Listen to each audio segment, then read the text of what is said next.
It's not looking good. Gamers Table Independent Edition. Did you read the book, Cooking with Craig, Magic with Chris, the game design series, Game On? If you want to help keep us on the air, you want to keep seeing more shows like this, hey, click on the link. It's going to be available all throughout the entire show.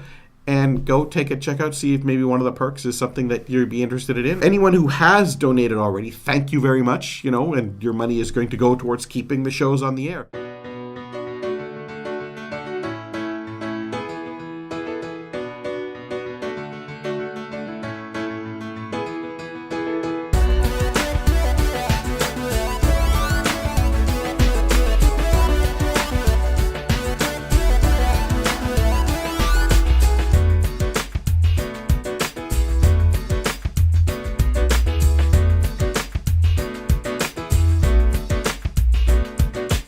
Hello and welcome to the Gamers Table. It is Friday and we're reviewing Table Golf.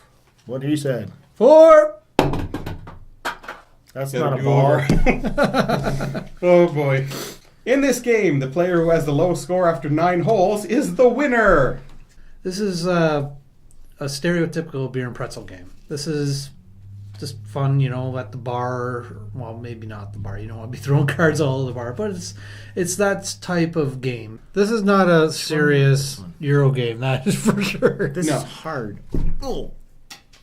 This one you got that feel like your Gambit.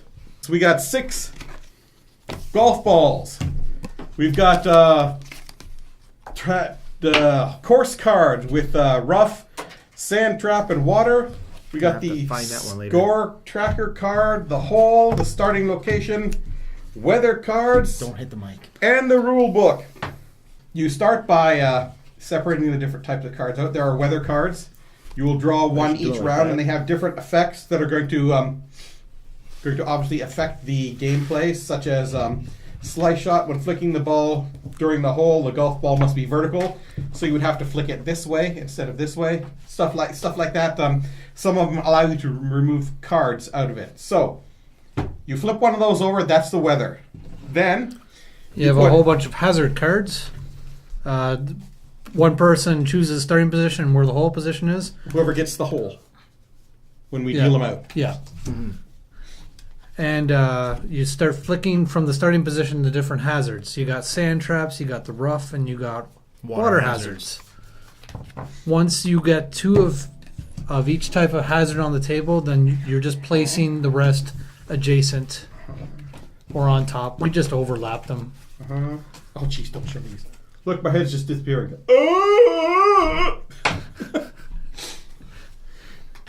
Yeah, so you're basically building the course for each particular round.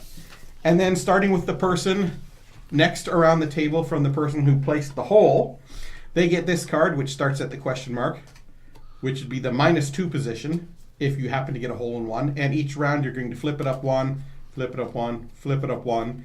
And if it makes it all the way around, everybody who's still playing takes a +2, and you move on to the next hole. So it doesn't take too long. It almost takes more to build the hole than it does to do a round.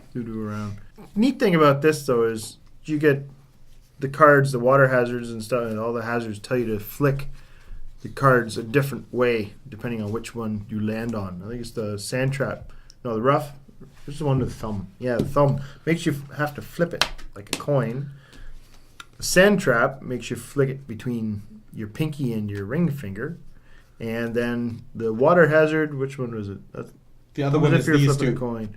Yeah, it's these two, yeah. The middle finger and your thumb, and that's tricky. I'd imagine most people flick with their pointer finger and middle finger. Yeah, you tend to that's the flick default like this. flick. Yeah, that's generally how you normally flick it. But yeah, when the sand trap and the rough and the water are just making you flick it a different way, it's kind of neat because in a way it kind of simulates how it would actually go in golf.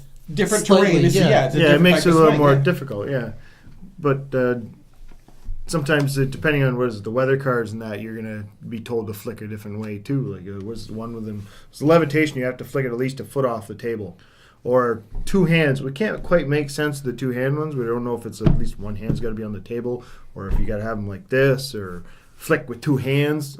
Doesn't. I can't see it. Nah, it ain't working. So we're however you want to interpret it. Some of the cards aren't quite clear, and especially your what is this card? That's the What's scoring it called? one. The scoring card, whatever. Really, some of the grammar and the spelling, there's no punctuation or anything. I think the biggest issue we had that wasn't covered with this, and Ken did it like almost right away, is what if you flick your golf ball towards the hole and you knock the hole? Yeah. And that I didn't find anywhere in the rule covering what if you knock the hole itself. Yeah, where is it? Yeah, like it was sitting here on a box. Chris raised it up off the table a little bit by using a box like a raised green. And I hit it, and it actually bumped it a little bit like that. So like It bumped it off the box. yeah, it actually bumped it off the box. Like, okay, what happens there? We don't know. And Does the whole move? The hole shouldn't have the move decision we made, because it says unless if it's a your Looney ball Tunes cartoon. It is doesn't move. touching the hole and no hazards, which it did. It bumped the hole and hit no hazards, so it went in. That's what we assumed so for. I guess I got a birdie on that one. You're flicking cards. You're having fun. You get stuck in a sand trap or a water trap, and you got to start flicking your cards like this. It's a game where you can have fun. You can laugh at your friends. Make fun of them, poke them while they're flicking the cards. You could play with a lot younger players. I have a feeling that kids would probably get a kick out of this firing is their cards around. Yeah, this is more a party game and kids game or something. I'd I say. imagine kids, the sand traps would start looking like sand teepees, sand castles. This game is certainly not for everyone, but I think there's definitely a crowd and there's a time for a game like this, and it'd be a lot of fun. Wrapping up for table golf. The theme is golf. I mean, it's not swinging a club. It's more like mini golf than golf, but the idea of the different cards making you swing it in a different way to simulate the different types of terrain. It's sort of a golfy theme. I mean, you can't say it's not golf. The weather is a little bit weird, but you get past the whole flicking levitation and levitating and illusionary terrain and stuff. It's not bad. Easy to play. Unless you're not dexterous, yeah, because you're flicking cards. And even if not, if you don't take it seriously, if you go in just going to have a good time and laughing when you knock it off the table, or if you flick it and it sticks sideways up into something, you're going to have a good time. Again, you need to be in the mood for it. And fun to play. Yeah, I guess same thing. If you're in the mood for it, it's a party-ish type game. So, but, there are spelling errors and grammar errors and stuff on the cards. The rule book is pretty good, though. It covers almost everything. Like we said, it doesn't cover bumping the hole. I give table golf a 6.5. It was fun. I don't know how long you'd be able to keep the interest. I mean, I guess it depends on how fast the beer is flowing. But I like the originality of the game, and the theme. Table golf works. I really like the original idea, and it was a lot of fun. And I could see this. You having a lot of fun. You want a nice big table. You want to clear the chairs out of the way. This would be a good game for our meetup group. Put two tables together. So Put two tables together, or make table 3 would tables. make Just, go for it. I think it'd be fun. And a lot of people get into it because we played pitch car at the meetup, and that got a lot of interest. It's a flicking game, and I was like, "Ooh, that sounds like fun." And games like Werewolf get a lot of interest too. There are a lot more of the party games seem to go over in that area. You don't need to be so serious. Games can be just crazy fun. I like party games. Yeah, I give table golf a 7.5. The flicking is the challenging part, though. Like, you got to keep your hand on the table for the most part. And that's hard. You can't really get any wrist action, It's hard to be accurate like that. How big of the table are you going to play on that you need to But wrist it's like action? accuracy. The wrist action kind of helps with the accuracy, too, not just the distance and that. I think, on a table, okay, you're just flicking. If you're putting your hand on the table, yeah, you don't want a really big surface or anything like that. But, yeah, the grammar, you don't need some amazing artwork on this one. It's just, there's no need for it at all. But, just a little touches like this. You got the whole card. You got gray text on a black background. That's hard to read. The scoring card here, to me, makes no sense at all. What some of the grammar on here is just horrible. But, as far as golf goes, yeah, it works. I think it works pretty well with that. You got your hazards, and they make you throw a different way. It makes it more difficult than that. It's different. I admit that. It can probably be fun for younger players or something like that, but it just doesn't appeal to me, and I've golfed. So I'm just going to give it a 5. So that's it for this episode of the Gamers. That's what we do. So that's it for this episode of the Gamers Table Independent Edition. Tune in next week where we review another game.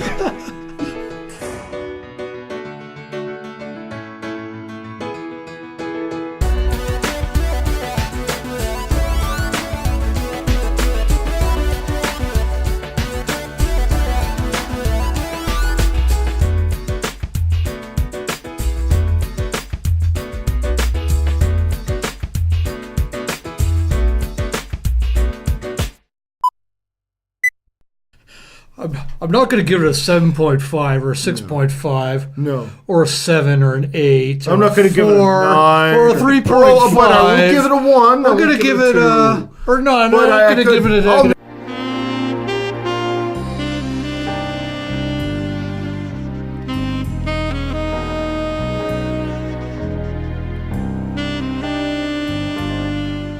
I need your help. My brother. He's missing. Nah, so tell it to the cops, dollface. I have nowhere else to go. So tell me about your brother. He works at the university, doing research for several of the professors. Internet searches for strange happenings. Things of that sort. Strange happenings? What kind of strange happenings? He's heading to the apartment. Should I stop him?